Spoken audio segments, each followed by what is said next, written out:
Students, welcome to tower classes. Students, मैं हूं सूर्या गुर्जर। आज हम पढ़ने वाले हैं बाल विकास मनोविज्ञान से संबंधित हैंड राइटिंग नोट्स। ये नोट्स होगा, इसमें लगभग 141 पेज हैं। आप देख सकते हो, स्क्रॉल करके मैं आपको बता रहा हूँ। 141 पेज हैं टोटल इसमें, और जिसको सभी को आपको पढ़ाएंगे। ये वीडियो पार्ट वाइज होगी। इसमें लगभग 7 से 8 पार्ट होंगे इसके, जिसमें आपको संपूर्ण नोट्स को कवर कराया जाएगा। तो इसी तरीके के नोट्स हमारे चैनल पर आते रहेंगे। देखते रहिएगा, जुड़िएगा हमारे चैनल से, चैनल को सब्सक्राइब कीजिएगा। तो आज के नोट्स की शुरुआत करते हैं सबसे पहले बाल विकास से। चलिए शुरुआत करते हैं। तो हम पढ़ते हैं बाल विकास को सबसे पहले। आज हम पूरी मनोविज्ञान को पढ़ेंगे, लेकिन उसमें सबसे पहले आज पढ़ते हैं बाल विकास को। तो बाल विकास में टॉपिक है, देखिएगा, जेम्स ड्रेवर के अनुसार बाल विकास क्या है? बाल मनोविज्ञान का वह अध्ययन जिसमें जन्म से लेकर परिपक्व अवस्था तक बालक का अध्ययन किया जाता है। जेम्स ड्रेवर के अनुसार बाल मनोविज्ञान का वह अध्ययन जिसमें जन्म से लेकर मध्य परिपक्व अवस्था तक बालक का अध्ययन किया जाता है। ये जेम्स ड्रेवर के अनुसार है, जिसमें बालक का जन्म से लेकर और मध्य परिपक्व अवस्था तक अध्ययन किया जाता है। क्रो एंड क्रो के अनुसार बाल विकास क्या है? क्रो एंड क्रो के अनुसार गर्भाधान से लेकर किशोरावस्था के प्रारंभ तक का अध्ययन बाल विकास कहलाता है। गर्भाधान से लेकर किशोर अवस्था के प्रारंभ तक का अध्ययन बाल विकास कहलाता है। बाल विकास का वैज्ञानिक अध्ययन सबसे पहले 1794 में पेस्टालॉजी ने किया था। यह बाल विकास का जो सबसे पहले वैज्ञानिक अध्ययन है, वह पेस्टालॉजी ने किया था। कब किया था? 1794 में किया था। रूसो ने अपनी पुस्तक इमाइल काल्पनिक शिष्य एवं बुक, इस बुक का नाम है काल्पनिक शिष्य, में बच्चों की शिक्षा का अध्ययन किया है। रूसो ने अपनी पुस्तक इमाइल में बच्चों की शिक्षा का अध्ययन किया है। रूसो के द्वारा अपनी पुस्तक इमाइल में बच्चों का शिक्षा पर अध्ययन किया गया। बाल अध्ययन आंदोलन की शुरुआत अमेरिका में स्टैनिलो हॉल द्वारा की गई थी। कब की गई थी? 1893 में बाल जो अध्ययन है उसके आंदोलन की शुरुआत अमेरिका में की गई, स्टैनले हॉल के द्वारा की गई, और 1893 में की गई थी। समिति, बाल विकास जो समितियां हैं वो दो प्रकार हैं, बाल अध्ययन समिति और बाल कल्याण समिति। बाल अध्ययन समिति एंड बाल कल्याण समिति। मैगनीज पत्रिका, पेडोलॉजिकल सेमिनरी, ये पुस्तक का नाम है। मैगनीज पत्रिका है पेडोलॉजिकल सेमिनरी। प्रथम बाल निर्देशन केंद्र, प्रथम बाल निर्देशन जो निर्देशन केंद्र है वह कहाँ है? विलियम हिली के द्वारा 1909 में शिकागो में स्थापित किया गया था। प्रथम बाल निर्देशन केंद्र शिकागो में स्थित है। किसके द्वारा स्थापित किया गया था? विलियम हिली के द्वारा स्थापित किया गया था। कब किया गया था? 1909 में किया गया था शिकागो में, विलियम हिली के द्वारा प्रथम बाल केंद्र निर्देशन। भारत में गिजुभाई वेदका, भारत में गिजुभाई वेदका ने 1920 में बाल अध्ययन केंद्रों की स्थापना की गई थी।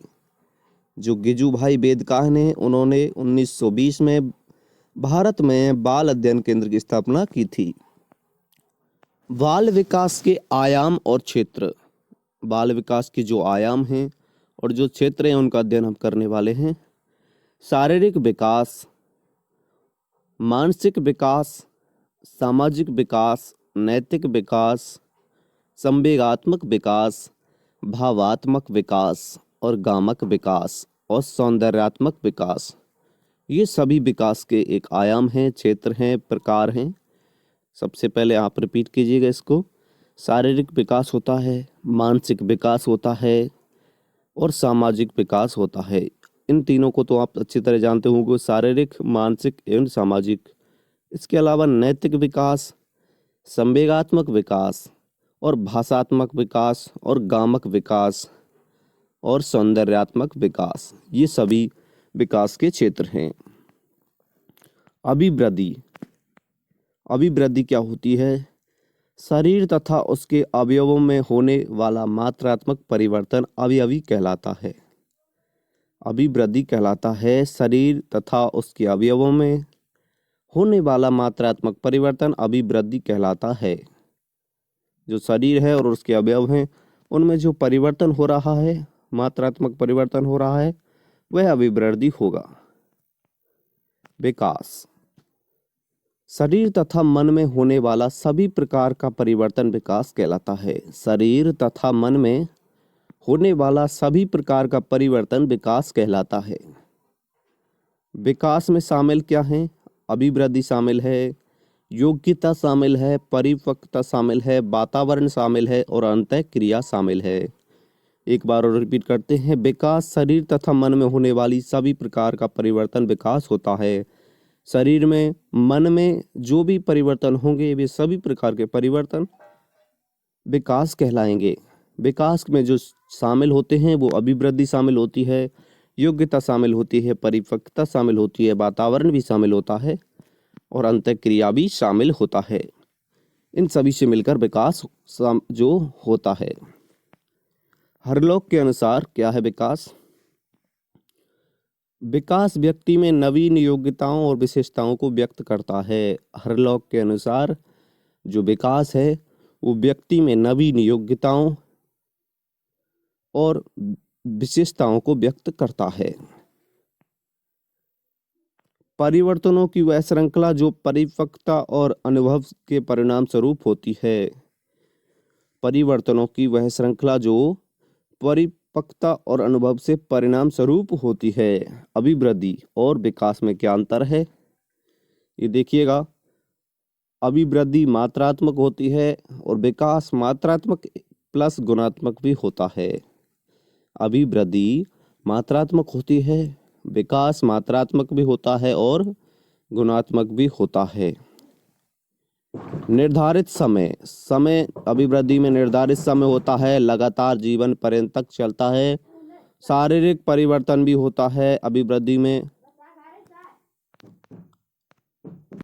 हम एक बार और रिपीट करते हैं अभिवृद्धि और विकास में जो अंतर है। देखिए अभिवृद्धि को पढ़ते हैं पहले।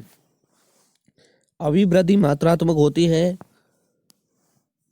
और निर्धारित समय तक चलती है और शारीरिक परिवर्तन होते हैं अभिवृद्धि में और संरचना होती है इसकी एकीकृत नहीं होती, मापन का विषय होता है। मात्रात्मक और गुणात्मक होती है।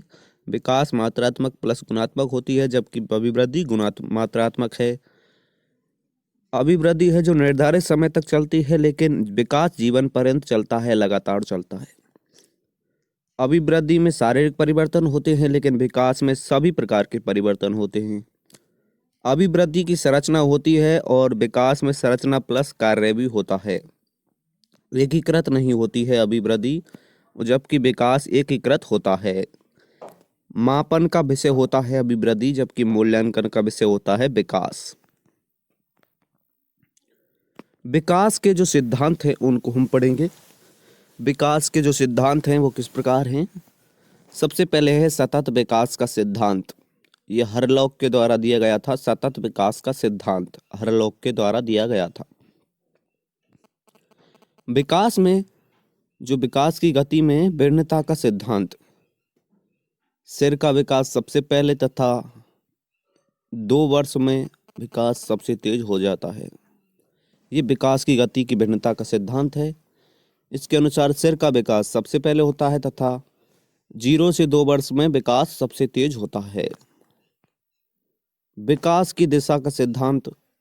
सिर से पैर की ओर मस्तिष्कमुखी, ये विकास का दिशा का सिद्धांत है जिसमें सिर से और पैर की ओर विकास होता है, मस्तिष्कोन्मुखी विकास होता है।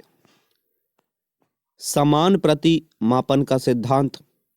संपूर्ण मनुष्य जाति का विकास एक ही क्रम में होता है, अतः समान प्रतिमान का सिद्धांत इसे कह सकते हैं।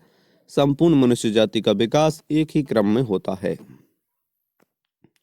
सामान्य से विशिष्ट क्रियाओं का सिद्धांत, ये भी आपको याद रखना होगा कि सामान्य से विशिष्ट सिद्धांत क्या होता है। सबसे पहले जैसे मान लो कोई बच्चा किसी चीज़ को पकड़ना चाह रहा है तो सबसे पहले अपने पूरे हाथ का प्रयोग करता है, उसके बाद हथेलियों का, फिर उसके बाद लास्ट में वो उंगलियों का प्रयोग करता है। इसे सामान्य से विशिष्ट की प्रक्रियाओं का सिद्धांत कहते हैं। व्यक्तिगत भिन्नताओं का सिद्धांत, विकास की गति व्यक्तिगत होती है। परस्पर संबंध का सिद्धांत, केंद्र से दूर और निकट से दूर का सिद्धांत।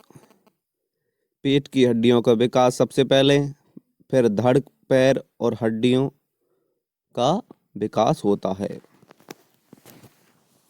ये बाद में होता है विकास। धड़, सैर, जो सिर धड़ है और पैरों का विकास लास्ट में होता है। सिर का जो विकास है पहले होता है।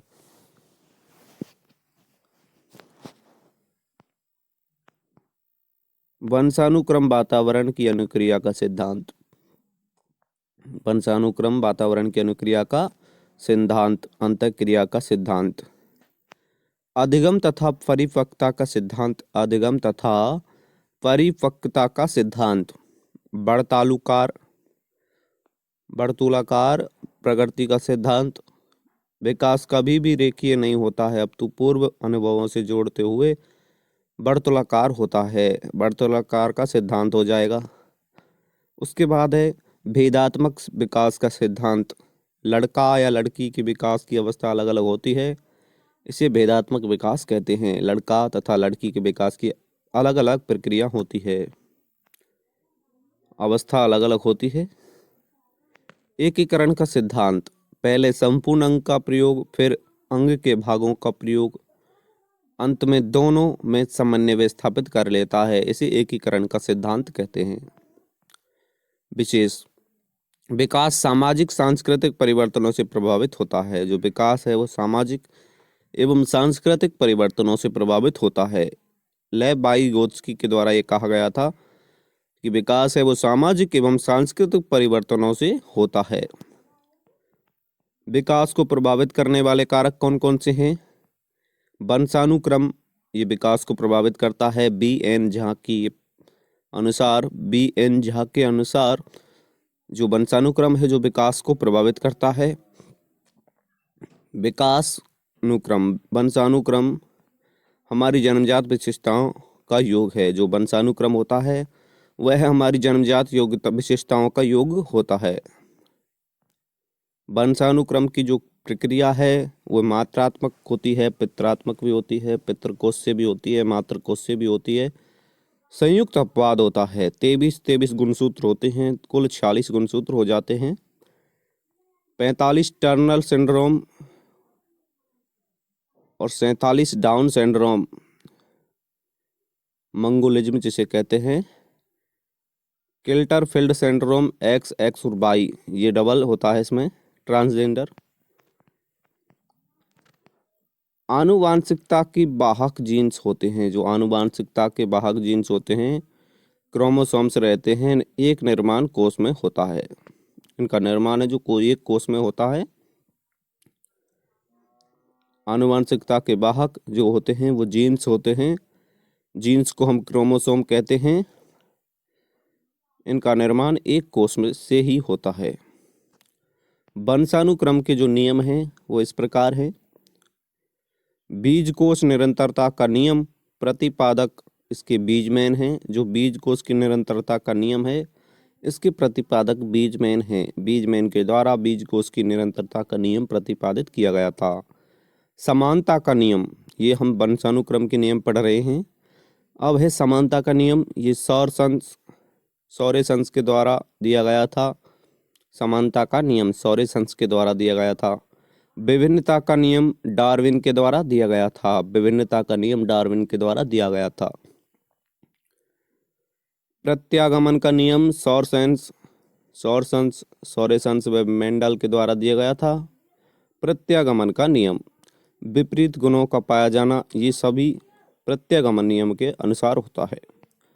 अर्जित गुणों का संक्रमण का नियम लेमार्क के द्वारा दिया गया था। अर्जित गुणों के संक्रमण का नियम लेमार्क के द्वारा अर्जित गुणों के संक्रमण का नियम को दिया गया था।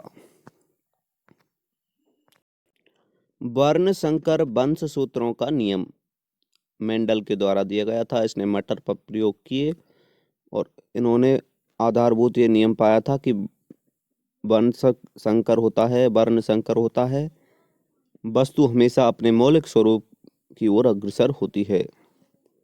जो वर्ण संकर वस्तु होती है वो अपने मौलिक स्वरूप की ओर अग्रसर होती रहती है। मेंडल ने प्रयोग किया था, मटर के पौधे पर प्रयोग किया था।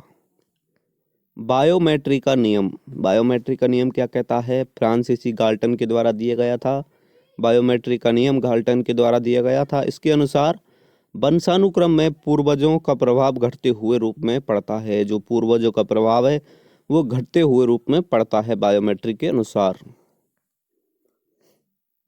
वंशानुक्रम पर जो प्रभाव है वो वंशानुक्रम का प्रभाव किस प्रकार है? शारीरिक संरचना का प्रभाव, शारीरिक संरचना का प्रभाव कार्ल पियर्सन के द्वारा ये परिभाषा दी गई थी कि जो शारीरिक संरचना का प्रभाव है वो वंशानुक्रम के प्रभाव को प्रभावित करता है। शारीरिक संरचना का प्रभाव, मानसिक विकास का प्रभाव गाइड के द्वारा दिया गया था। मानसिक विकास के प्रभाव है जो गाइड के द्वारा दिया गया था। व्यवसायी योग्यता का प्रभाव कैटल के द्वारा दिया गया था। व्यवसायी योग्यता का प्रभाव। सामाजिक स्थिति का प्रभाव बेन सीप के द्वारा दिया गया था। सामाजिक स्थिति का प्रभाव बेन सीप के द्वारा दिया गया था। महानता का प्रभाव है जो गाल्टन के द्वारा दिया गया था। चरित्र का प्रभाव डगलेस के द्वारा दिया गया था। प्रजाति का जो श्रेष्ठता का प्रभाव है वो भी इसमें शामिल होता है। वातावरण का प्रभाव है वो किस प्रकार होता है? जे.एस. रॉस के अनुसार वातावरण वह वाही शक्ति है। रॉस महोदय के अनुसार वातावरण वह वाही शक्ति है जो हमें प्रभावित करती है। वुडवर्थ के अनुसार क्या है वातावरण? वातावरण के अंतर्गत वे सभी प्रभाव आते हैं जिन्होंने बालक को जन्म से प्रभावित किया है। वुडवर्थ के अनुसार वातावरण के अंतर्गत वे सभी तत्व आते हैं जिन्होंने बालक को प्रभावित किया है। जिस वर्ड के अनुसार क्या है वातावरण? जिस वर्ड के अनुसार वातावरण वह वस्तु है जो अन्य वस्तुओं को घेरे हुए है तथा सीधा उस पर अपना प्रभाव डालती है। वातावरण वह वस्तु है जो अन्य वस्तुओं को घेरे हुए है तथा उस पर अपना प्रभाव डालती है, सीधा प्रभाव डालती है। जिस वर्ड के अनुसार वह वस्तु है जो वातावरण जो अन्य वस्तुओं को घेरे हुए है और उस पर सीधा प्रभाव डाल रही है। वाटसन के अनुसार वातावरण क्या है? वाटसन ने अपनी पुस्तक व्यवहारवाद में कहा था कि आप मुझे चाहे जो बालक दे दो, आप जो कहोगे मैं उसे वही बना दूंगा। ये वाटसन का कथन है कि आप मुझे चाहे जैसा भी बालक दे दो, मैं उसे आप कहोगे वही बना दूंगा। वुडवर्थ के अनुसार क्या है? वुडवर्थ ने वंशानुक्रम है तथा वातावरण है, दोनों को एक दूसरे के पूरक माना है। जहां वंशानुक्रम आत्मा का बीज तथा वातावरण शरीर वृद्धि है। वुडवर्थ के अनुसार वंशानुक्रम और वातावरण एक दूसरे के पूरक है। जहां वंशानुक्रम आत्मा का बीज और वातावरण शरीर की वृद्धि है। अन्य कारक है। अन्य कारक कौन कौन से हैं? वृद्धि का प्रभाव, लिंग का प्रभाव, अंतःस्रावी ग्रंथियों का प्रभाव, पारिवारिक कारणों का प्रभाव, मनोवैज्ञानिक कारणों का प्रभाव और संतुलन भोजन का प्रभाव, संतुलित भोजन का भी प्रभाव। ये सभी शरीर पर प्रभाव पड़ते हैं। विकास की अवस्थाएं, जो विकास की अवस्थाएं होती हैं वो कौन कौन सी हैं उनको हम क्रम वाइज पढ़ेंगे। सबसे पहले है विकास की शैशवावस्था। शैशवावस्था होती है जो जन्म से 5 से 6 वर्ष के बीच की मानी जाती है, जिसमें 2 से 5 से 6 वर्ष के बीच की पूर्व बाल्यावस्था होती है। इसका जो काल होता है वह 0 से 2 वर्ष का माना जाता है। शैशवावस्था का जो काल है जो 0 से 2 वर्ष का माना जाता है। अलग अलग वैज्ञानिकों का अलग अलग मानना है इसमें। सिगमंड फ्राइड के अनुसार जो बालक को जो भी कुछ बनना होता है वह शुरू के 5 से 6 वर्ष में ही बन जाता, शुरू के 4 से 5 वर्ष में ही बन जाता है। जो सिगमंड फ्राइड के अनुसार बालक को जो भी कुछ बनना होता है वो 5 से 6 वर्ष के शुरू के वर्षों में ही बन जाता है। 4 से 5 के शुरू के वर्षों में ही बन जाता है। यहाँ पे मिसप्रिंट हो रहा है, 4 से 5 के वर्षों में ही बन जाता है। रूसो के अनुसार बालक के हाथ, पैर व नेत्र प्रारंभिक शिक्षक होते हैं। रूसो के अनुसार जो बालक के हाथ होते हैं, पैर होते हैं और नेत्र होते हैं वो उसके प्रारंभिक शिक्षक होते हैं। न्यूमैन के अनुसार 5 वर्ष की आयु बालक के शरीर व मस्तिष्क के लिए बड़ी ग्रहणशील होती है। जो न्यूमैन के अनुसार 5 वर्ष की जो आयु है वो बालक के शरीर और मस्तिष्क के लिए बड़ी ग्रहणशील होती है। वैलेंटाइन के अनुसार शैशवावस्था सीखने का आदर्श काल है। जो वैलेंटाइन के अनुसार शैशवावस्था है वह सीखने का आदर्श काल माना जाता है। भावी जीवन की आधारशिला को शैशवावस्था कहा है वैलेंटाइन ने। जीन पियाजे ने शैशवावस्था को अतार्किक चिंतन की अवस्था कहा है। जीन पियाजे ने शैशवावस्था को अतार्किक चिंतन की अवस्था कहा है। खिलौनों की आयु पूर्व बाल्यावस्था 2 से 6 वर्ष के बीच। हरलॉक ने खतरनाक व अपीली काल कहा है। हरलॉक के अनुसार खतरनाक व अपीली काल कहा है इसे। शैशवावस्था की जो विशेषताएं हैं वो इस प्रकार हैं। शारीरिक व मानसिक विकास की तीव्रता, शारीरिक व मानसिक विकास की तीव्रता। इसके अनुसार गुड एनएफ के अनुसार बालक का जितना मानसिक विकास होता है उसका आधा प्रथम 3 वर्षों में हो जाता है। गुड एनएफ के अनुसार बालक का जितना मानसिक विकास होता है उसका आधा प्रथम 3 वर्षों में हो जाता है।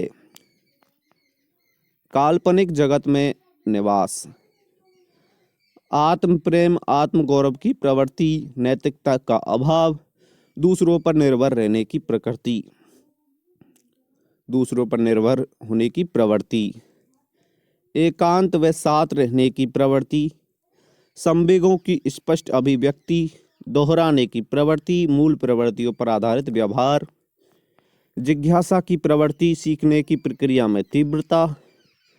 जैसे बालक प्रथम 6 वर्षों में इतना सीख लेता है कि बाद के 12 वर्षों में भी नहीं सीख पाता है। गैसल के अनुसार जो सीखने की प्रक्रिया है उसमें तीव्रता होती है।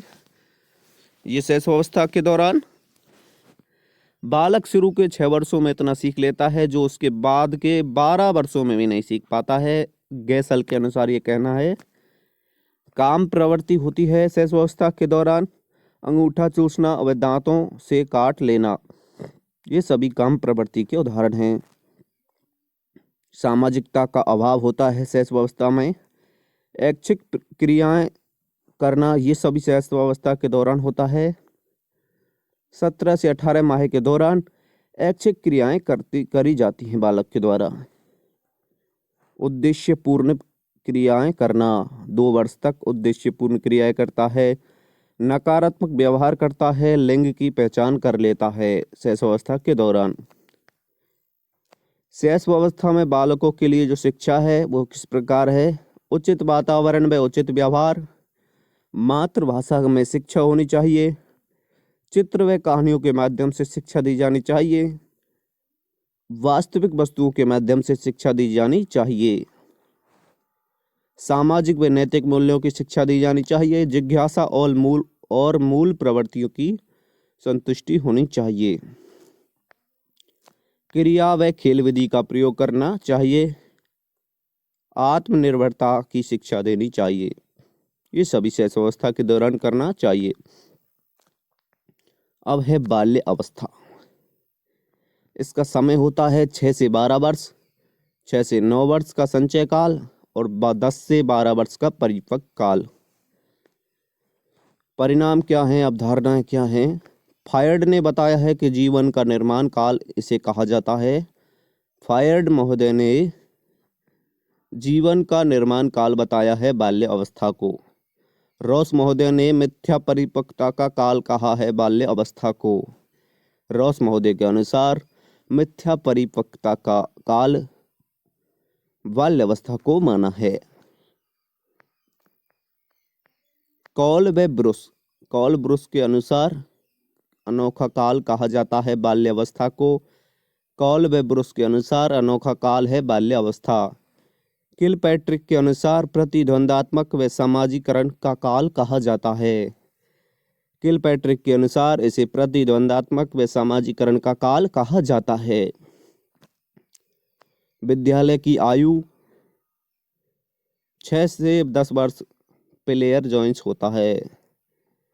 प्लेयर जॉइंस के अनुसार विद्यालय की आयु 6 से 10 वर्ष के बीच होती है। वैचारिक क्रियाएं क्या हैं? 7 से 12 वर्ष के बीच वैचारिक क्रियाएं होती हैं। जीन पियाजे के अनुसार वैचारिक क्रियाएं होती हैं 7 से 12 वर्ष के बीच। उत्पादी सारस आयु, गंधी आयु व रचनात्मक आयु। तौलीय आयु, उत्पादी सारस आयु, गंधी आयु, रचनात्मक आयु, तौलीय आयु। बाल्य अवस्था की विशेषताएं क्या होती हैं? ये बाल्य अवस्था की विशेषताएं हैं जो निम्न दी हुई हैं। प्रथम है, सबसे पहले शारीरिक व मानसिक विकास में स्थिरता हो जाती है। शारीरिक व मानसिक विकास में स्थिरता हो जाती है। आत्मनिर्भरता का विकास हो जाता है। वास्तविक जगत में निवास हो जाता है। प्रबल जिज्ञासा की प्रवृत्ति होती है। सामाजिकता व नैतिकता का विकास होता है। बहिर्मुखी व्यक्तित्व का विकास होता है। रचनात्मकता की प्रवृत्ति होती है। संग्रह की प्रवृत्ति होती है। निरुद्देश्य भ्रमण की प्रवृत्ति होती है। वैज्ञानिक व तार्किक कार्यों में रुचि होती है। समलैंगिक सामूहिक खेलों में रुचि होती है। भविष्य के प्रति चिंता न कर पाना, ये सब बाल्यावस्था के दौरान होता है। समलैंगिक समूहों के खेलों में रुचि होती है। काल्पनिक भय का अंत होता है। जो काल्पनिक भय है उसका अंत हो जाता है। मानसिक क्रियाओं में रुचियों में परिवर्तन होता है। जो मानसिक रुचियां होती हैं उनमें परिवर्तन हो जाता है। काम प्रवृत्ति की न्यूनता हो जाती है बाल्यावस्था के दौरान। नेतृत्व के गुणों का विकास हो जाता है बाल्यावस्था में। ये सभी बाल्यावस्था की विशेषताएं थी। एक बार और जल्दी से रिपीट करते हैं। शारीरिक व मानसिक विकास में स्थिरता होती है। आत्मनिर्भरता का विकास। वास्तविक जगत में निवास। प्रबल जिज्ञासा की प्रवृत्ति वास्तविक जगत में निवास के बाद। सामाजिकता व नैतिकता का विकास। बहिर्मुखी व्यक्तित्व का विकास। रचनात्मक की प्रवृत्ति। संग्रह की प्रवृत्ति। निरुद्देश्य भ्रमण की प्रवृत्ति। वैज्ञानिक व तार्किक कार्यों में रुचि। समलैंगिक सामूहिक खेलों में रुचि। भविष्य के प्रति चिंता न कर पाना। काल्पनिक भय का अंत। मानसिक रुचियों में परिवर्तन। काम प्रवृत्ति की न्यूनता और नेतृत्व के गुणों का विकास। बाल्यावस्था में शिक्षा। लेयर जोन्स व सिम्पसन के अनुसार जो बाल्यावस्था में शिक्षा होती है वो इस प्रकार है। बाल्यावस्था वह समय है जब तक बालक के आधारभूत दृष्टिकोण, मूल्यों तथा आदर्शों का निर्माण बहुत कुछ सीमा तक हो जाता है। जोन्स एंड सिम्पसन और लेयर के अनुसार बाल्यावस्था वह समय है जब तक कि बालक के आधारभूत दृष्टिकोण, मूल्यों, आदर्शों का निर्माण बहुत कुछ सीमा तक हो जाता है। मतलब इनका विकास अत्यधिक सीमा तक हो जाता है। भाषा ज्ञान पर बल। बाल्यावस्था में शिक्षा के दौरान भाषा ज्ञान पर बल देना चाहिए। संवेगों की अभिव्यक्ति पर बल होना चाहिए। जिज्ञासा की संतुष्टि होनी चाहिए। पर्यटन व स्काउटिंग की व्यवस्था होनी चाहिए। रोचक व उपयोगी पाठ्यक्रम होना चाहिए। रचनात्मक व संग्रह की प्रवृत्ति को प्रोत्साहन देना चाहिए। क्रिया व खेल विधियों का प्रयोग करना चाहिए। पाठ्य सामग्री क्रियाओं की विशेषता होनी चाहिए। अब बात करते हैं हम किशोर अवस्था की। किशोर अवस्था का काल है जो 12 से 13 वर्ष से लेकर और 18 से 19 वर्ष के बीच माना जाता है। 12 वर्ष से 16 वर्ष के बीच को पूर्व किशोर अवस्था कहते हैं और 17 से 19 वर्ष की आयु को उत्तर किशोर अवस्था कहते हैं।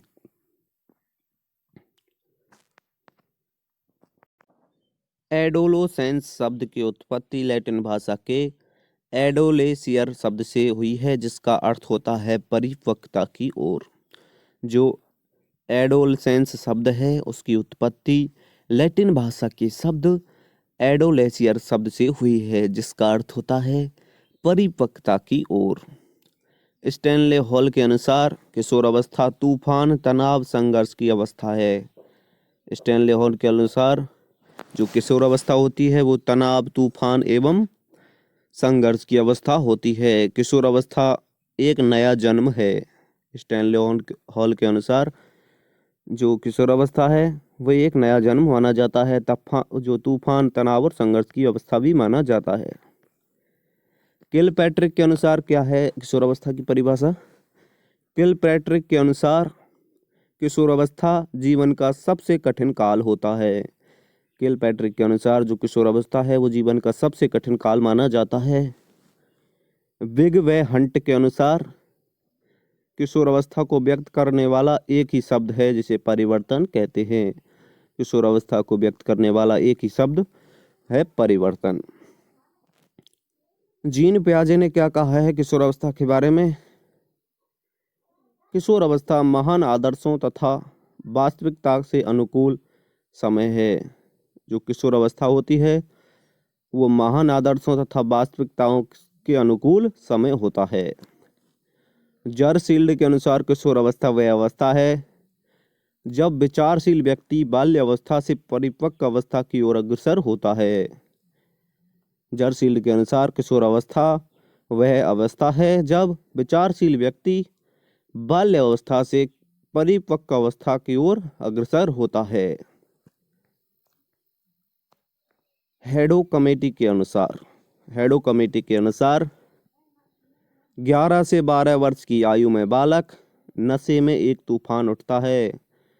जो 11 से 12 वर्ष की आयु में बालक की नशे में एक तूफान उठता है। यदि उसे दिशा दी जाए तो वह सफलता, अन्यथा विनाश की स्थिति आ जाती है। यानी 11 से 12 वर्ष की उम्र में बच्चे में एक नशे जैसा तूफान उठता है।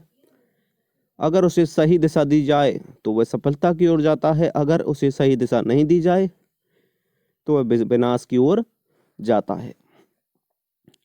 क्रो एंड क्रो के अनुसार किशोरावस्था किशोर वर्तमान तथा भावी जीवन की आशा को अभिव्यक्त करता है। जो किशोर होता है वह वर्तमान तथा भावी जीवन की आशा को अभिव्यक्त करता है। सामान्य कथन: किशोर अवस्था में आने वाली समस्याएं। जो किशोर अवस्था के दौरान समस्या आती हैं वो इस प्रकार हैं: शारीरिक परिवर्तनों की समस्या, मानसिक विकास में जिज्ञासाओं की समस्या, महत्वाकांक्षी व अपराध प्रवृत्ति की समस्या होना, स्थिरता व समायोजन की समस्या होना। किशोर अवस्था शैशवावस्था का पुनः आरंभ होता है। जो किशोर अवस्था है वो पुनः शैशवावस्था का आरंभ माना जाता है। अपचारी समस्या होती हैं, चोरी करना, घर से भाग जाना, और नशा विकार संबंधी समस्याएं उत्पन्न हो जाती हैं। आहार विकार संबंधी समस्या हो जाती हैं, जिससे भूखे रहने की प्रवृत्ति आ जाती हैं, जैसे कि एलेक्सा नर्वोसा, पतला होने के लिए भूखे रहना, और बुलिमिया, अत्यधिक खाना खाने वाले, इन्हें में बुलिमिया कहेंगे, और जिसे जो कम खाना खाते हो उन्हें एलेक्सा नर्वोसा कहेंगे। पतला रहने के लिए कम खाना खाती हैं। अधिकतर लड़कियों में ये रोग पाया जाता है, समस्या पाई जाती है। किशोर अवस्था की विशेषताएं।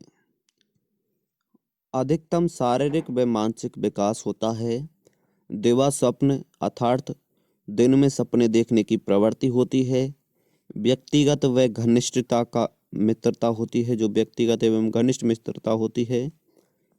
संवेगात्मक विकास में प्रबलता होती है। रुचियों में परिवर्तन होता है। संगीत, सिनेमा, साहित्य व उपन्यास पढ़ा जाता है, पढ़ने में रुचि होती है। वीर पूजा किसी के आदर्श को मानकर उसके जैसे बनने की कोशिश करना अर्थात वीर पूजा का भाव आता है। चिंताओं में वृद्धि होती है। समाज सेवा है उसकी भावना होती है। रॉस के अनुसार किशोर समाज सेवा के आदर्शों का निर्माण करता है। समूह के प्रति भक्ति का भाव होता है। स्थिति व महत्व की अभिलाषा होती है। आत्मसम्मान व आत्मचेतना की भावना होती है। ईश्वर व धर्म में विश्वास व अविश्वास होने लगता है। स्वतंत्रता व विद्रोह की भावना उत्पन्न होती है। कॉलसनिक के अनुसार किशोर प्रौढ़ों को अपने मार्ग में बाधा समझता है। अपराध प्रवृत्ति का विकास होता है। वैलेंटाइन के अनुसार किशोर अवस्था में अपराध प्रवृत्ति के विकास का नाजुक समय है।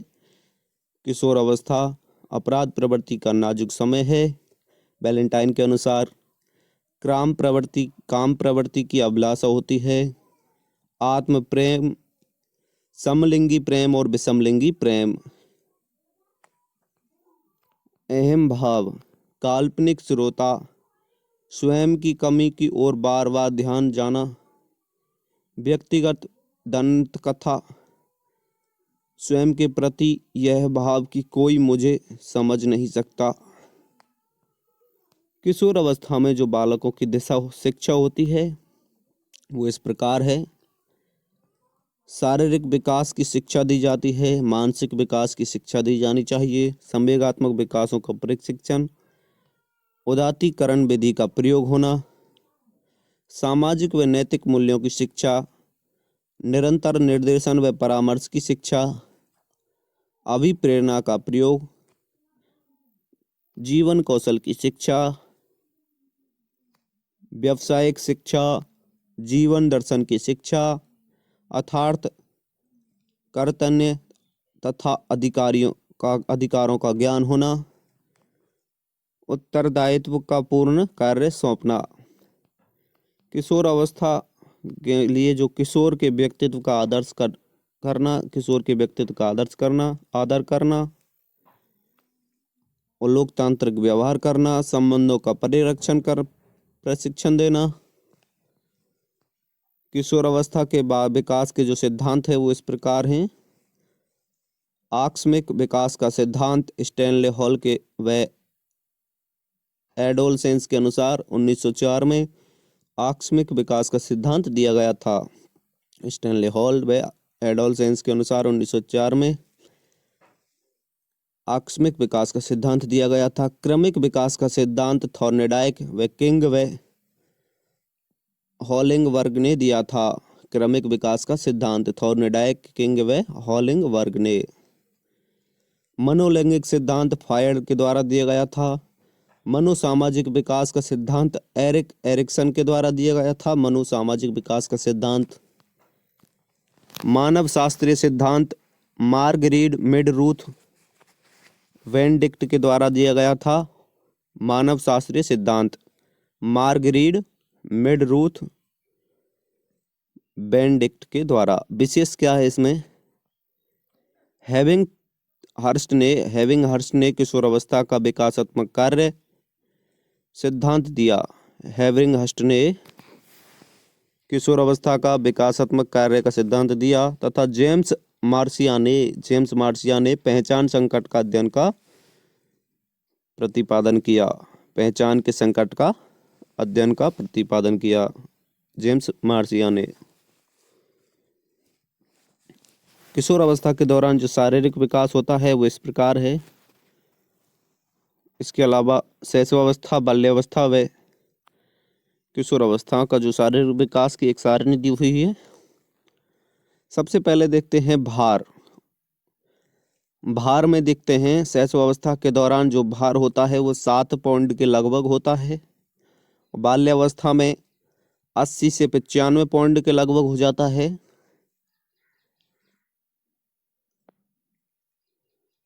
और ये 80 से 95 पाउंड में स्प्रिंट हुआ है। ये हो जाएगा आपका बाल्यावस्था के दौरान।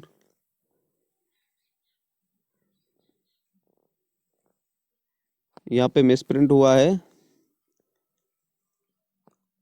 चलिए इसे रहने देते हैं। किशोरावस्था के दौरान 25 पाउंड हो गया। लंबाई की बात करें तो शैशवावस्था के दौरान लंबाई होती है वो 50 सेमी औसत लंबाई होती है।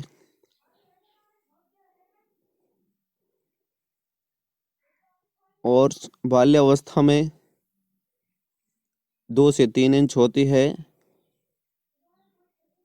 अरे यार, ये बहुत ज़्यादा मिसप्रिंट हो रही है। ये सारणी ही सर पूरी गलत है, चलिए इसे रहने देते हैं। अगला टॉपिक करते हैं।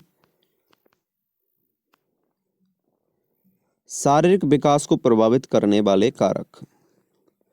जो शारीरिक विकास को प्रभावित करने वाले कारक हैं वो किस प्रकार हैं। वंशानुक्रम का जो शारीरिक विकास पर प्रभाव पड़ता है तो उसे देखते हैं।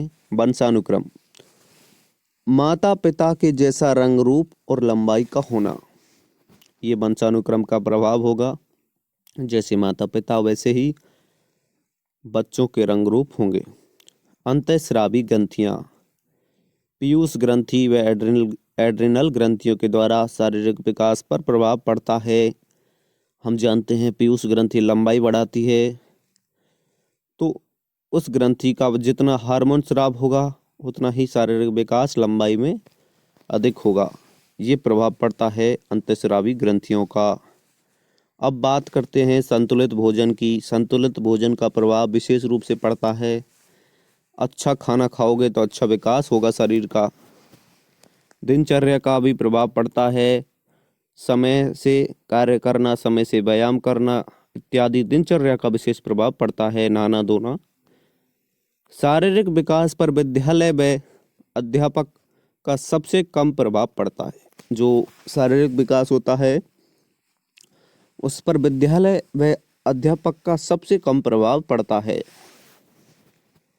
तारुण्य विकास होता है 15 से 16 वर्ष की आयु को तारुण्य विकास की उम्र माना जाता है। 15 से 16 वर्ष की आयु को तारुण्य विकास माना जाता है। रूटीन क्या है। गाल को छूने पर मुंह खोलते हुए सिर को घुमाना। गाल को छूने पर जब बच्चे को गाल को छूते हैं, बच्चे के गाल को, तो मुंह खोलता है और सिर को घुमाने लगता है। मोरो, ये मोरो होता है 2 से 5 वर्ष के माह का जो बच्चा होता है अपने पैरों को अंदर की ओर मोड़ता है और तेजी से आवाज लगाने पर पैरों को मोड़ता है। जब बच्चे के सामने हम तेजी से आवाज लगाएंगे तो अपने पैरों को मोड़ता है अंदर की ओर। बेविंस्की के अनुसार 0 से यानी जन्म से 5 माह के बच्चों के पैरों की उंगलियां को आगे की ओर मोड़ना, तलवे को छूना, ये सभी बेविंस के अनुसार शारीरिक विकास के माना जाते हैं। अब बात करते हैं मानसिक विकास की। मानसिक विकास, हरलॉक के अनुसार कोई भी 2 बालक समान मानसिक योग्यता के नहीं होते। जॉन लॉक के अनुसार बालक जन्म के समय कोरा कागज होता है जिस पर वह अपने अनुभवों से लिखता है। जॉन लॉक के अनुसार एक बालक होता है वो जन्म के समय कोरा कागज होता है जिस पर वह अपने अनुभव के माध्यम से लिखता है। मानसिक क्रियाएं, संवेदना, प्रत्यक्षीकरण, ध्यान, चिंतन और कल्पना, स्मृति, चिंतन और समस्या का समाधान, ये सभी मानसिक क्रियाएं होती हैं। शैशवावस्था में मानसिक विकास, शैशवावस्था के दौरान जो मानसिक विकास होता है वो इस प्रकार है। 1 वर्ष का जब बच्चा होता है तो वो 3 से 4 शब्द बोल सकता है। 1 वर्ष का बच्चा 3 से 4 शब्द बोल सकता है। 2 वर्ष का बच्चा 100 से 200 शब्द बोल सकता है। 2 वर्ष का जो बच्चा होता है 100 से 200 वर्ष शब्द बोल सकता है। 2 शब्दों का वाक्य बना सकता है। 3 वर्ष का बच्चा होता है, लाइन खींचना सीख जाता है और नाम बता देता है। 4 वर्ष का बच्चा वस्तुओं को आरोही क्रम में रख सकता है। लिखना प्रारंभ कर देता है। वस्तुओं को आरोही क्रम में जमाना शुरू कर देता है। 5 वर्ष का बच्चा होता है, वो वस्तुओं और अंगों में अंतर करना सीख जाता है। वस्तुओं और अंदर जो रंग होते हैं उनमें अंतर करना सीख जाता है। 5 वर्ष का बच्चा वस्तुओं और रंगों में अंतर करना सीख जाता है और 10 से 11 शब्दों का वाक्य बना सकता है। बाल्य अवस्था में मानसिक विकास। जो बाल्यावस्था में मानसिक विकास होता है वो इस प्रकार है। 6 वर्ष का बच्चा 14 तक गिनती बोलेगा और शरीर के अंगों के नाम बता सकता है। सरल प्रश्नों के उत्तर दे सकता है। 7 वर्ष का बच्चा तुलना व अंतर करने की योग्यता का विकास कर लेता है। 8 वर्ष का बच्चा कविता व कहानियों को दोहरा सकता है और 16 शब्द का वाक्य बना सकता है। 9 वर्ष का बच्चा दिनांक व समय व सिक्कों का ज्ञान कर लेता है। 10 वर्ष का बच्चा दैनिक जीवन के नियम परंपराओं का ज्ञान कर लेता है। जीवन मृत्यु का ज्ञान हो जाता है। 3 मिनट में 70 शब्द बोल सकता है। 11 वर्ष का बच्चा तार्किक योग्यता का विकास कर लेता है। जिज्ञासा व निरीक्षण शक्ति का विकास कर लेता है। 12 वर्ष का बच्चा समस्या समाधान की योग्यता का विकास कर लेता है। किशोर अवस्था में मानसिक विकास। वुडवर्थ के अनुसार 15 से 20 वर्ष की अवस्था में मानसिक विकास अपनी उच्चतम सीमा तक पहुंच जाता है। किशोर अवस्था में बुद्धि का अधिकतम विकास, मानसिक स्वतंत्रता का विकास, अमूर्त चिंतन, सामान्यीकरण, निगमन, तार्किक योग्यता, कल्पना तथा स्मृति का अधिकतम विकास हो जाता है। किशोर अवस्था में मानसिक विकास को प्रभावित करने वाले कारक। अब यहाँ टॉपिक है मानसिक विकास को जो प्रभावित करने वाले कारक हैं वो कौन कौन से हैं। वंशक्रम, वातावरण, शारीरिक स्वास्थ्य, माता पिता की शिक्षा, आर्थिक स्थिति का प्रभाव और विद्यालय व शिक्षक का प्रभाव। शारीरिक विकास पर विद्यालय व शिक्षक का सबसे कम प्रभाव होता है, लेकिन मानसिक विकास पर अत्यधिक होता है। मनोसामाजिक विकास, इसके प्रतिपादक कौन है मनोसामाजिक विकास के। एरिक एरिक्सन ईगो पर बल देते हैं। इन्होंने 8 अवस्थाएं बताई हैं एरिक एरिक्सन के द्वारा मनोसामाजिक विकास की। एरिक्सन के द्वारा मनोसामाजिक विकास की 8 अवस्थाएं कौन कौन सी हैं। विश्वास तथा अविश्वास, आस्था बनाम अनास्था, इसे कहते हैं। 0 से जन्म से 18 माह तक, 1.5 वर्ष का जब बच्चा हो जाता है, 0 से 18 माह, विश्वास बनाम अविश्वास। स्वतंत्रता बनाम संदेह की अवस्था होती है 18 से 3 वर्ष। स्वतंत्रता बनाम संदेह। पहल बनाम अपराध की अवस्था होती है 3 से 6 वर्ष के बीच। परिश्रम वर्सेज हीनता 6 से 12 वर्ष की उम्र। पहचान बनाम भूमिका ये 13 वर्ष से 18 वर्ष के बीच होती है। मित्रता वर्ष अलगाव की अवस्था 19 से 35 वर्ष, मित्रता अलगाव की अवस्था। सृजनात्मक व निष्क्रियता 35 से 65 वर्ष। ईमानदारी बनाम निराशा या संपूर्णता बनाम हताशा, ये होती है 65 से अधिक उम्र वाले आदमियों के लिए। आदमी अपने किए गए कार्यों का मूल्यांकन करता है 65 के बाद। सामाजिक विकास की पारिस्थितिक मॉडल, जो सामाजिक विकास का जो पारिस्थितिक मॉडल है, इसके प्रतिपादक हैं ब्रॉनफेन-वेनर इसके प्रतिपादक हैं सामाजिक विकास के पारिस्थितिक मॉडल के। लघु मंडल है, जो मंडल होता है, लघु मंडल शारीरिक विकास होता है इसमें। तो देखिए, परिवार, विद्यालय और समूह को लघु मंडल कहते हैं। मध्य मंडल को कहते हैं विद्या समूह के बीच का संबंध, परिवार, विद्यालय और समूह के बीच का संबंध मध्य मंडल होता है। बाह्य मंडल होता है माता पिता, कार्य, संबंध, गांव, तालाब, मंदिर और विद्या। वृत्त मंडल होता है सामाजिक रीति रिवाज, परंपराएं। घटक मंडल होता है बालक के ऐतिहासिक पृष्ठभूमि का मंडल, बालक के ऐतिहासिक पृष्ठभूमि का। सामाजिक विकास। हरलॉक के अनुसार सामाजिक विकास का अर्थ सामाजिक संबंधों में परिपक्वता प्राप्त करना होता है। हरलॉक के अनुसार सामाजिक विकास का अर्थ सामाजिक संबंधों में परिपक्वता प्राप्त करना होता है। सौर व टेलफोर्ड के अनुसार सामाजिक विकास की प्रक्रिया दूसरे व्यक्तियों के साथ प्रथम अंतःक्रिया संपर्क से प्रारंभ होती है, जो आजीवन तक चलती है। सौर व टेलफोर्ड के अनुसार सामाजिक विकास की प्रक्रिया होती है वो दूसरे व्यक्तियों के साथ प्रथम अंतःक्रिया यानी प्रथम संपर्क से प्रारंभ होती है और आजीवन तक चलती है। क्रो के अनुसार जन्म के समय बालक न तो सामाजिक होता है और न ही असामाजिक। कुछ समय बाद वह सामाजिक बन जाता है। शैशवावस्था में सामाजिक विकास। 3 माह का बालक अपनी माँ को पहचानता है और माँ से दूर जाने पर रोता है। 4 माह का बालक साथ खेलने पर हंसता है। 5 माह का बालक क्रोध व प्रेम के व्यवहार को समझने लगता है। 10 माह का बालक अपने प्रतिबिंब के साथ खेलने लगता है। 12 माह का बालक मना करने किए जाने पर कार्य को नहीं करेगा। जो 1 साल का बच्चा होता है, अगर आप उसे मना कर देते हो वह कार्य को उसको नहीं करेगा। 2 वर्ष का बालक में सामाजिक अनुमोदन की प्रवृत्ति होती है।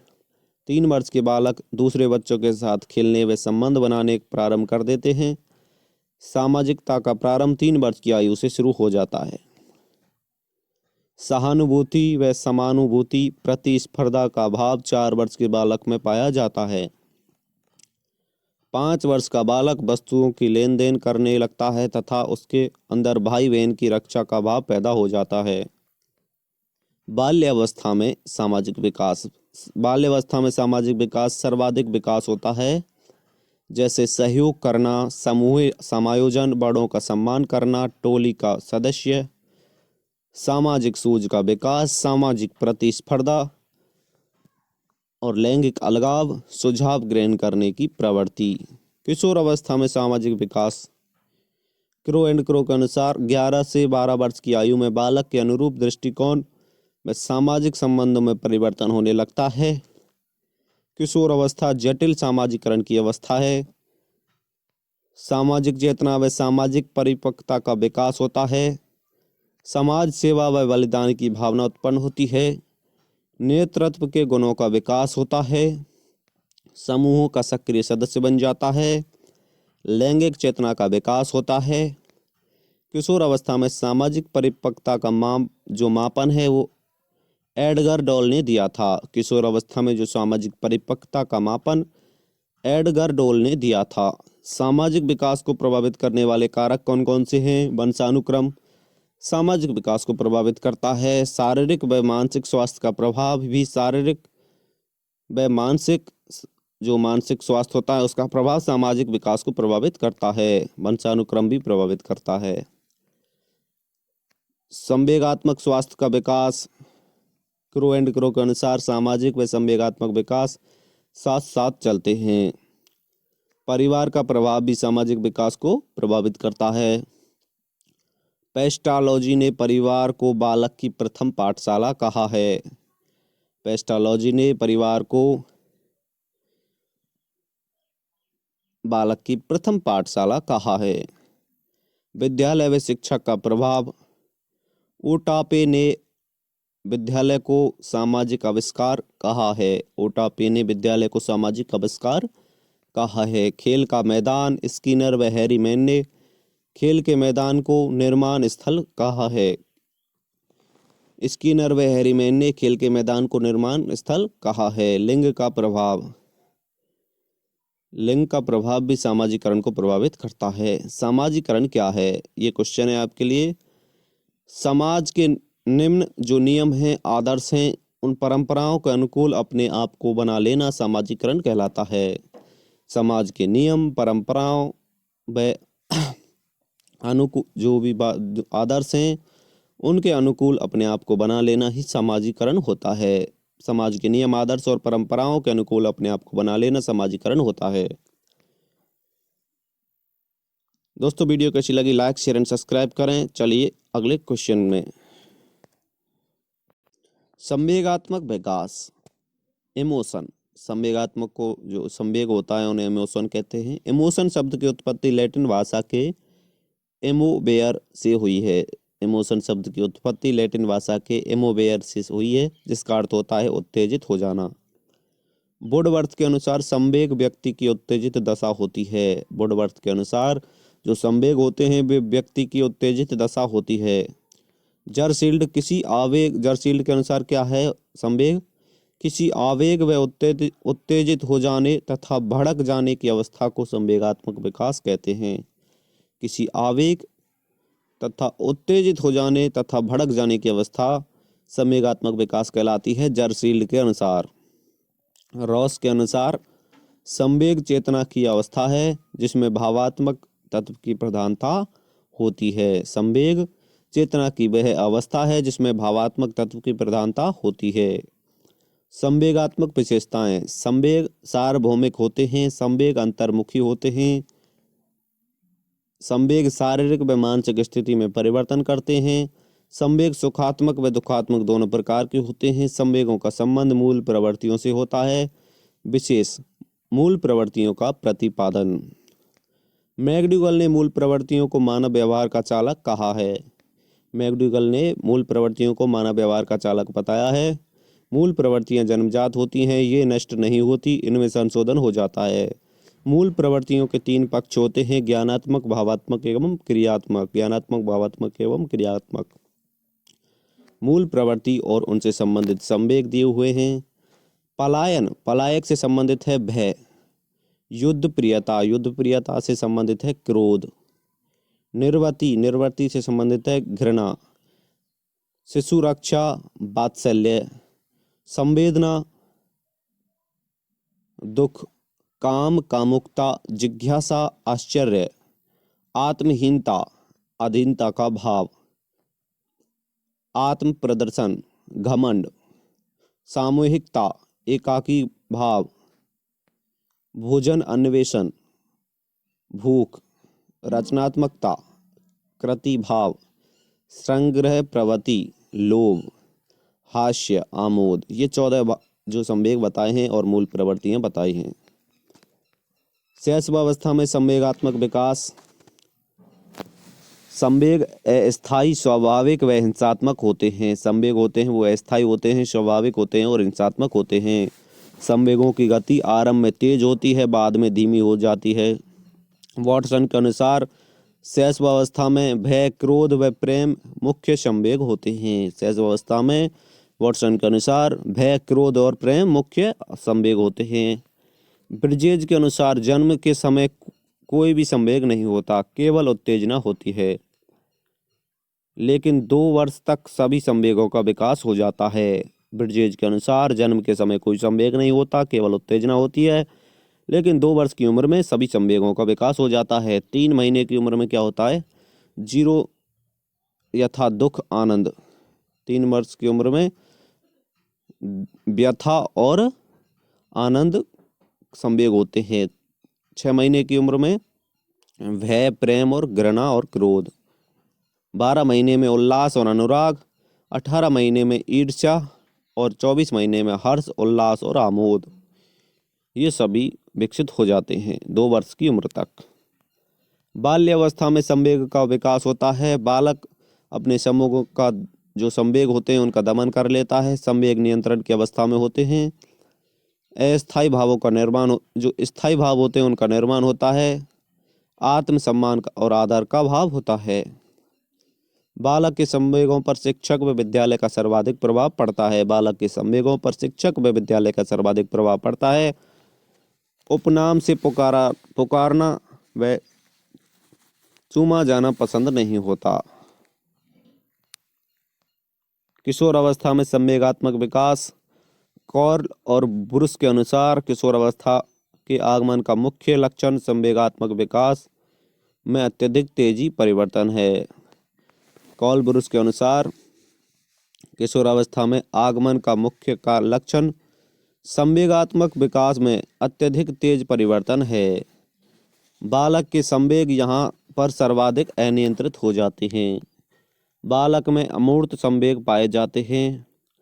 मुख्य संवेगों में काम, प्रेम, भय, क्रोध, दया, ईर्ष्या और किशोर अवस्था के संवेग हैं। किशोर अवस्था में संवेगों पर शारीरिक संरचना का प्रभाव अधिक पड़ता है। संवेगात्मक विकास को प्रभावित करने वाला कारक कौन कौन से हैं देखिए। शारीरिक मानसिक स्वास्थ्य का प्रभाव, थकान का प्रभाव, अभिलाषाओं का पूरी नहीं होना, विद्यालय व अध्यापक का प्रभाव, परिवार का प्रभाव, समूह का प्रभाव, सिनेमा व साहित्य का प्रभाव, वंशक्रम व वातावरण का प्रभाव। संवेगात्मक समस्याएं कौन कौन सी होती हैं ये देखिएगा। हकलाना, तुतलाना, अंगूठा चूसना, बिस्तर गीला करना, पलायन करना, शर्मीलापन और वामहस्यता, ये सभी संवेगात्मक समस्याएं होती हैं। हकलाना, तुतलाना, अंगूठा चूसना, बिस्तर गीला करना, पलायन करना, शर्मीलापन और वामहस्यता। संवेगात्मक विकास के सिद्धांत जो दिए गए हैं। जेम्स लॉज का सिद्धांत। पहले संवेगात्मक व्यवहार, उसके बाद संवेगों की अनुभूति होती है। कैनिन बोर्ड का सिद्धांत, व्यवहार व अनुभूति साथ साथ होते हैं। मौलिक संवेगों का सिद्धांत, भय, प्रेम, क्रोध व मौलिक संवेग होते हैं। जो भय, प्रेम और क्रोध होते हैं वो मौलिक संवेग होते हैं वाटसन के अनुसार। द्विकारक सिद्धांत स्टैनले हॉल तथा सेल्टर ने दिया था। जो द्विकारक सिद्धांत है इसमें उत्तेजना व संज्ञान दोनों होते हैं। स्टैनले हॉल व सेल्टर ने दिया था द्विकारक सिद्धांत। संवेगात्मक मूल्यांकन का सिद्धांत लेजारस के द्वारा दिया गया था। संवेगात्मक मूल्यांकन का सिद्धांत। संवेग संक्रियात्मक सिद्धांत लिंडसले के द्वारा दिया गया था। संवेगों को प्रशिक्षित करने की विधियां कौन कौन सी हैं। 4 विधियां हैं। दमन, मानसिक व्यस्तता, मार्गान्तीकरण और संवेगिक विवेचन। संवेगों पर स्वतंत्र अभिव्यक्ति, ये 4 कारक हैं। हाइपोथैलेमस संवेगों पर नियंत्रण होता है। हाइपोथैलेमस होता है जो संवेगों पर नियंत्रित होता है। संवेगों को प्रशिक्षित करने की जो 4 विधियां हैं वो दमन, मानसिक व्यस्तता और मार्गान्तीकरण और संवेग विवेचन। हाइपोथैलेमस को हम संवेगों पर नियंत्रण भी कहते हैं।